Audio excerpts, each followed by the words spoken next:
My father told me to stay quiet when my husband assaulted me, but my teenage daughter refused to be silent. The first time it happened, I called Dad with a split lip and swelling eye. Blood dripped onto my phone screen as I waited for his comfort. "What did you do to set him off?" was his first question. I explained how my husband had exploded when dinner was 10 minutes late, how he grabbed my throat and slammed me against the refrigerator. The handprint bruises were already forming around my neck. "Marriage takes work," Dad said firmly. "You made vows before God. Figure out what you did wrong and fix it." When I tried to explain that I hadn't done anything wrong, he cut me off. "Your mother and I had our disagreements too. You don't run crying to family every time things get rough. Handle it like an adult." For 2 years, I followed his advice. When my husband shattered my ribs for buying the wrong brand of coffee, I told the ER I'd fallen off a ladder. When he gave me a concussion for talking to the mailman, I wore sunglasses for 3 weeks and claimed migraines. Each time I called Dad afterward, he repeated the same lecture about commitment and keeping family business private. My daughter was 16 when she walked into the kitchen during the worst beating yet. My husband had me pinned against the counter, his fist raised, screaming about a phone bill. Blood was streaming from my nose when she appeared in the doorway. "Get away from her," she yelled. My husband turned toward her with that familiar rage blazing in his eyes. That's when something primal awakened in me. I threw myself between them, taking the punch meant for her square in the temple. While I lay dazed on the linoleum, my daughter did something I'd never had the courage to do. She pulled out her phone and started recording. "Say it again," she demanded as my husband began threatening her. "Tell me exactly what you just said you'd do to us." He lunged for her phone, but she was faster. The video was already uploading to her cloud storage. That night in the hospital, she sat beside my bed with a folder thick with evidence I didn't know she'd been collecting. Photos of my injuries taken while I slept. Audio recordings from her bedroom of violent episodes. Detailed notes about every incident she'd witnessed. "I've been documenting everything for 18 months, she said quietly. "I was waiting for you to be ready to leave him." When Dad arrived at the hospital and saw the police officers in my room, his face went dark. "This is private family business," he told them. "My daughter has always been dramatic." My 16-year-old stood up and faced her grandfather. "Dramatic?" she said, playing the recording from our kitchen. My husband's voice filled the room, crystal clear, threatening to kill us both if we ever called police. Dad's mouth fell open. Then she showed the photos. Video after video. A timeline of systematic torture. "Delete that immediately," Dad demanded, reaching for her phone. "You're destroying this family." "No," she said calmly. "I'm saving what's left of it." The restraining order was granted within hours. My husband was arrested the next morning. But as we sat in the courthouse waiting for the hearing, my phone rang. It was Dad. "I hope you're satisfied," he said. "You've ruined everything. Your husband called me crying, begging me to talk sense into you." That's when I realized the depth of his betrayal. While I was in the hospital, Dad had been taking calls from my abuser, probably promising to fix things, probably assuring him this would all blow over. "Dad," I said carefully, "he broke 4 of my ribs last month. He gave me a concussion 2 weeks ago. How is leaving him ruining anything?" "Stop exaggerating," he snapped. "Couples fight. Your grandmother took worse than that and never complained." My daughter grabbed the phone. "Grandpa," she said, her voice steady as steel. "Did you just say great-grandma took worse than this?" She held up a photo of my face after the worst beating. My left eye was swollen completely shut. My nose was clearly broken. There were finger-shaped bruises circling my throat. Is this what great-grandma looked like after Grandpa fought with her? The silence stretched for so long I thought the call had dropped. "That's different," Dad finally said. "That was a different time. Men were men back then. So you're saying this is normal?" My daughter pressed. "That granddaughters should just accept being beaten unconscious by their husbands?" "You're twisting my words," Dad said, but his voice had lost its certainty. "No," she replied. "I'm repeating them exactly." And I recorded this entire conversation, just like I recorded him threatening to murder us. The line went dead. The next few weeks became a blur of legal proceedings and medical appointments. My daughter took time off school to help me navigate the system. She'd researched victim advocacy programs, located pro bono lawyers, and created spreadsheets tracking court dates and deadlines. At 17, she was more organized than most adults I knew. During one particularly difficult deposition, my husband's lawyer tried to paint me as vindictive and unstable. He suggested I'd fabricated evidence to gain leverage in the divorce. My daughter stood up in the back of the room. "Your Honor," she said, "may I present additional evidence?" The lawyer objected, but my daughter had done her homework. As a minor witness to domestic violence, she had the right to provide testimony. She opened her laptop and displayed a timeline she'd created. Every incident was documented with timestamps, photos, and audio recordings. She'd even included weather reports and calendar events to establish accuracy. "These recordings were made from my bedroom," she explained. "I started documenting when I realized my mother's injuries were getting worse and more frequent." The lawyer tried to discredit her evidence, suggesting a teenager couldn't be trusted to handle such serious accusations. My daughter looked him straight in the eye. "I'm 17 years old," she said. "I've maintained a 4.0 GPA while working part-time and caring for my injured mother. I think I can handle operating a smartphone camera." She clicked to the next slide, showing medical records that corroborated every injury she'd documented. The judge ruled in our favor within an hour. My husband was sentenced to 2 years in prison and ordered to complete anger management and substance abuse programs. The restraining order was extended to 5 years. But our legal victory came with unexpected consequences. Dad's church learned about the trial through local news coverage. The pastor called to express concern about Dad's role in enabling domestic violence. "You told your daughter to stay quiet while her husband was trying to kill her?" the pastor asked during their meeting. "That's not biblical submission. That's enabling attempted murder." Dad tried to explain his position, but the pastor cut him off. The Bible says husbands should love their wives as Christ loved the church, he said. Christ died to protect the church. He didn't beat it into submission. Within a month, Dad was asked to step down from his position as deacon. Several families in the congregation stopped speaking to him. The men's group he'd led for 15 years asked him to take a leave of absence. The women's ministry sent me a card expressing support and apologizing for not knowing what I was enduring. They included a donation for legal fees and an invitation to their survivor support group. Dad blamed me for ruining his reputation and destroying his community standing. 3 months after the sentencing, he showed up at our door without warning. My daughter answered and immediately stepped outside, pulling the door closed behind her. "We need to talk," he said. "Actually, we don't," she replied. "You had 2 years to support my mother while she was being tortured. You chose to support her abuser instead. I'm her father," he said, his voice rising. "This is between me and her." "No," my daughter said firmly. "This is between you and the choice you made to prioritize a man's reputation over a woman's life." Dad tried to push past her, but she planted herself in front of the door. "I've already called the police," she said, showing him her phone. "They'll be here in 3 minutes. You can leave now, or you can explain to them why you're harassing domestic violence survivors." Through the window, I watched my father's face cycle through anger, frustration, and something that might have been shame. "This isn't over," he said. "Yes, it is," my daughter replied. "You made your choice. We're making ours." After Dad left, I found my daughter sitting on the couch, shaking. The confident teenager who'd faced down lawyers and judges looked suddenly very young. "I'm sorry you had to do that," I said, sitting beside her. "I'm not," she said quietly. "I'm tired of adults acting like children while expecting children to act like adults." That night, she showed me something she'd been working on. It was a website called Silent No More, designed to help teenagers recognize domestic violence and document evidence safely. "I've been getting messages from classmates," she explained. "Girls whose mothers are being hurt, boys whose fathers hit them. They want to help, but don't know how." The website included step-by-step guides for safely recording evidence,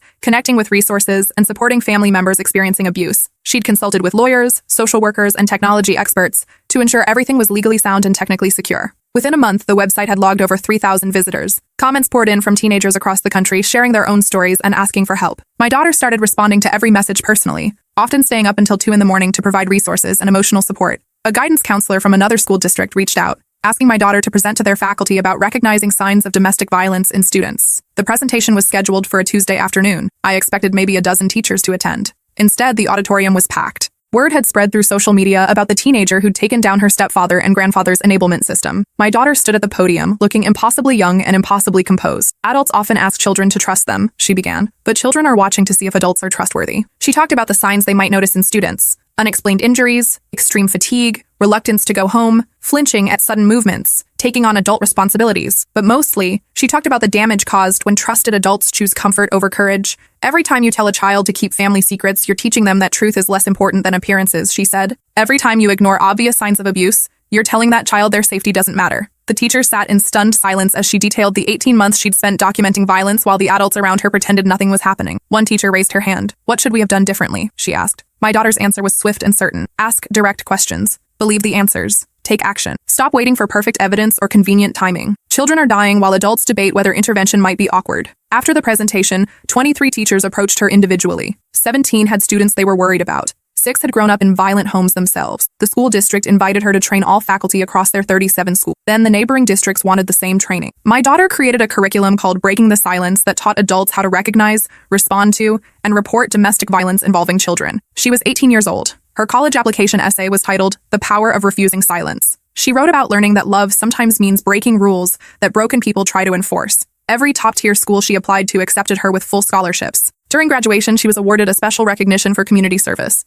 As she walked across the stage, I noticed Dad in the back of the auditorium. He'd driven 4 hours to attend without telling us he was coming. After the ceremony, he approached us cautiously. "She's accomplished a lot," he said, nodding toward my daughter. "Yes, she has," I replied. "Maybe we could talk sometime," he said. "Work things out." My daughter looked at him with the same steady gaze she'd used on lawyers and judges. "You had 18 years to work things out," she said. "You spent them teaching my mother that her safety mattered less than keeping men comfortable." Dad's face flushed. "I was trying to keep the family together," he said. "No," my daughter replied. "You were trying to keep the family quiet. There's a difference." She turned to walk away, then stopped. "You know what would have kept our family together?" she said. "Calling the police the first time my mother called you bleeding. Telling her she deserved better instead of telling her she deserved what she got." Dad stood frozen as we walked away. That summer, before starting college, my daughter received a call from a producer at a major television network. They wanted to feature her story on a primetime documentary about teenage advocates. She agreed, but with strict conditions. The focus had to be on systemic change, not personal drama. No payment for her participation, and all proceeds from any related merchandise would go to domestic violence prevention programs. The filming took 3 weeks. Cameras followed her to speaking engagements, support group meetings, and training sessions.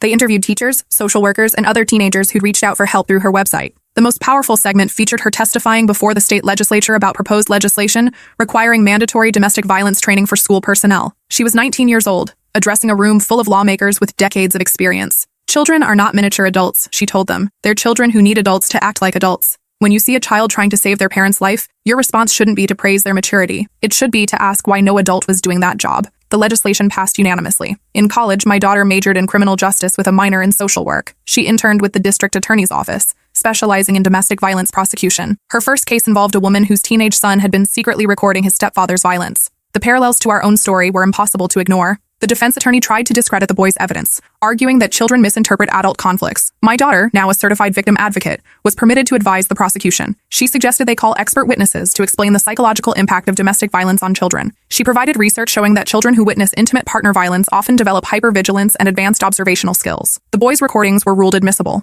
The stepfather was convicted and sentenced to 4 years in prison. After the trial, the boy's mother approached my daughter. "How did you know exactly what to do?" she asked. My daughter smiled sadly. "Because I was him 5 years ago," she said. Her sophomore year, she was invited to speak at a national conference on teen advocacy. The keynote address was titled, "When Children Become the Adults in the Room." She talked about the burden placed on young people when the adults in their lives choose comfort over courage, about the necessity of breaking cycles that previous generations refused to acknowledge. The standing ovation lasted 4 minutes. A documentary filmmaker approached her afterward, interested in expanding her story into a full-length film. My daughter agreed, again donating any profits to advocacy organizations. The film, titled Breaking Silence, premiered 2 years later at Sundance. It won the documentary prize and was picked up for national distribution by a major streaming platform. The film followed 3 families where teenagers had taken action to stop domestic violence. Our story was the central narrative, but the filmmakers also featured a 15-year-old boy in Texas who'd helped his mother escape an abusive marriage, and twin sisters in Oregon who documented their father's violence against their stepmother. During the press tour, reporters always asked the same question: how did teenagers find the courage to challenge so many adults? The answer was always the same. Someone had to be the adult in the situation. When the actual adults fail, children step up because someone has to. The film sparked national conversations about the responsibilities of bystanders, the role of family loyalty in enabling abuse, and the ways children are forced to mature too quickly when parents fail to protect them. Dad saw the documentary during its theatrical release. He called afterwards, sobbing into the phone. "I didn't understand," he said. "I thought I was protecting the family." "You were protecting the family image," my daughter told him. "That's not the same thing." He asked if there was any way to repair the relationship. My daughter considered this carefully. "When you're ready to admit that teaching women to accept violence is wrong, we can talk," she said. "When you're ready to apologize to domestic violence survivors instead of their abusers, I'll listen. Until then, we have nothing to discuss." 6 months later, Dad enrolled in a year-long program for family members of domestic violence perpetrators. The program focused on understanding the dynamics of abuse, recognizing enabling behaviors, and learning to support survivors effectively. He completed every session and began volunteering at a local shelter, helping other family members understand their role in either perpetuating or stopping cycles of violence. 2 years after that, he published a letter in his local newspaper. It was titled, "A Father's Apology to Domestic Violence Survivors." In the letter, he admitted to prioritizing male comfort over female safety. He described the damage caused by teaching women to endure abuse rather than escape it. He apologized specifically to his daughter and granddaughter for failing them when they needed protection most. The letter generated hundreds of responses. Some praised his honesty. Others condemned him for speaking publicly about family matters. Several other men reached out privately, admitting they'd given similar advice to female family members. Dad started a support group for family members learning to unlearn harmful beliefs about domestic violence. My daughter read his letter twice, then set it aside. "It's a start," she said. "But apologies don't undo damage. They just acknowledge it happened." She graduated law school summa cum laude and was immediately hired by the state attorney general's office. Her first high-profile case involved prosecuting a man who'd beaten his wife while her teenage son documented evidence from his bedroom. The case gained national attention because of the similarities to our story and my daughter's background. During closing arguments, she addressed the jury directly. "Children shouldn't have to become detectives to protect their parents," she said. "But when the adults in their lives fail them, sometimes they have no choice." The defendant was sentenced to 7 years in prison. The boy's mother was granted full custody and protection under the state's victim compensation program. That night, my daughter called me from her hotel room. "I think we did it," she said. "I think we actually broke the cycle." She was right, but the cost had been enormous. We'd lost extended family, community connections, and the comfort of familiar traditions. We'd been forced to rebuild our entire support system from scratch, but we'd gained something more valuable. The knowledge that love doesn't require silence, that protecting family sometimes means exposing family secrets, that the strongest person in the room is often the one willing to tell uncomfortable truth. My daughter's advocacy work expanded beyond individual cases. She began consulting with law enforcement agencies on improving their response to domestic violence cases involving children. She developed training protocols that taught officers how to interview child witnesses sensitively while still gathering evidence effectively. Her work caught the attention of federal agencies. At 26, she was invited to join a task force developing national standards for investigating domestic violence cases. The recommendations from her task force became federal guidelines, implemented in police departments across the country. She also launched a nonprofit organization called Voices Unsilenced, which trained teenagers to recognize and document domestic violence safely. The program expanded to 43 states within 3 years. The organization developed an app that allowed teens to securely record evidence, connect with local resources, and support each other through anonymous forums moderated by trained counselors. Over 5,000 families had used the app's resources to escape abusive situations. When reporters asked about her motivation, she always gave the same answer. Someone taught me that silence protects the wrong people. I'm teaching others that speaking up protects the right ones. Dad moved closer to us 3 years ago. He'd completed his volunteer training and was working part-time at a domestic violence shelter, helping men understand the impact of their actions on families. He'd been in therapy consistently for 4 years, working to understand how his beliefs had enabled violence and endangered his own daughter. We started having coffee once a month. The conversations were careful, measured. We were learning to build a relationship based on honesty rather than tradition. My daughter remained cautious but civil with him. She'd made it clear that reconciliation required sustained action, not just good intentions. During one of our coffee meetings, Dad brought a thick folder of documents. "I've been working on something," he said. "A curriculum for churches about recognizing and responding to domestic violence." He'd spent 2 years researching biblical passages about marriage, protection, and justice. The curriculum challenged traditional interpretations that prioritized male authority over female safety. Several churches in our area had agreed to pilot the program. Dad was training pastors and lay leaders to recognize signs of abuse and respond appropriately. The curriculum included specific scripts for responding to disclosure, resources for supporting survivors, and protocols for holding perpetrators accountable. My daughter reviewed the materials carefully. "This is actually good," she said, sounding surprised. "You're not just talking about changing minds. You're giving people tools to change behavior." Dad's face lit up with something I hadn't seen in years: genuine pride in doing the right thing. The church curriculum was eventually adopted by denominational headquarters and distributed to over 800 congregations nationwide. Dad began traveling to present the training, sharing his own story of how traditional beliefs had nearly cost his daughter her life. His presentations always ended the same way: "If your theology puts women and children in danger, your theology is wrong. God doesn't require anyone to accept violence in the name of submission." Some people walked out during his presentations. Others approached him afterward, tears in their eyes, sharing their own stories of abuse hidden behind religious language. Dad kept a journal of every conversation, every family that reached out for help. By his count, his advocacy work had directly helped 47 families escape dangerous situations. My daughter's personal life also began to flourish. She met another prosecutor named Alex while working on a multi-state domestic violence case. He specialized in crimes against children and shared her passion for systemic change. Their first date was at a conference on trauma-informed justice practices. Their second was volunteering together at a shelter for domestic violence survivors. When they got engaged 2 years later, the proposal happened during a joint presentation to Congress about improving federal domestic violence legislation. Alex proposed immediately after my daughter finished testifying about the need for better training for family court judges. He said later that watching her advocate fearlessly for vulnerable families made him certain she was the person he wanted to spend his life protecting and supporting. The engagement party was held at the community center where my daughter's nonprofit was headquartered. Instead of traditional gifts, guests were asked to donate to organizations supporting domestic violence survivors. The party raised over $30,000 for local shelters. Wedding planning became an extension of their advocacy work. They chose vendors who employed domestic violence survivors. The florist was a woman who'd started her business after escaping an abusive marriage. The caterer hired women transitioning out of shelters. The wedding invitations included information about recognizing signs of domestic violence and supporting survivors. Several guests later reached out, asking for resources to help friends or family members. Dad was invited to walk my daughter down the aisle. It had taken 7 years of consistent therapy, volunteer work, and demonstrated change to earn that privilege. The night before the wedding, he asked to speak with her privately. They sat on the porch of the hotel where out-of-town guests were staying. Dad looked older than his 63 years, but calmer than I'd seen him in decades. "I need to say something before tomorrow," he told her. "I know I can't undo the damage I caused. I know saying sorry doesn't erase the nights you spent recording evidence while I told your mother to stay quiet." My daughter listened without interrupting. "But I want you to know that everything you've accomplished, every family you've helped, every life you've saved, that's who you were always meant to be. Not despite what happened to us, but because you refused to let what happened to us continue happening to others." He paused, wiping his eyes. "I'm proud of who you became, but I'm ashamed that you had to become it without help from the adults who should have protected you." My daughter was quiet for a long moment. "You know what I'm proudest of?" she finally said. "That we figured out how to build something healthy from something broken. That we didn't just survive, we made sure other people could survive too." She stood up and hugged him. "Thank you for doing the work to become someone worth forgiving," she said. The wedding was beautiful and meaningful in ways I couldn't have imagined. The ceremony included readings about justice, protection, and the courage to speak truth in difficult circumstances. Instead of traditional vows, my daughter and Alex made commitments to support each other's advocacy work, to model healthy relationships for the survivors they served, and to never let comfort override courage when someone needed help. The reception featured speeches from teenagers who'd used my daughter's app to escape dangerous situations. A 15-year-old girl from Michigan talked about how the evidence-gathering techniques she'd learned had helped convict her stepfather of assault. A 17-year-old boy from Florida described using the app's resources to connect his mother with legal aid after his father broke her arm. Their stories were difficult to hear but necessary to share. They represented thousands of young people who'd found their voices through my daughter's work. During the father-daughter dance, Dad whispered something to my daughter that made her smile through tears.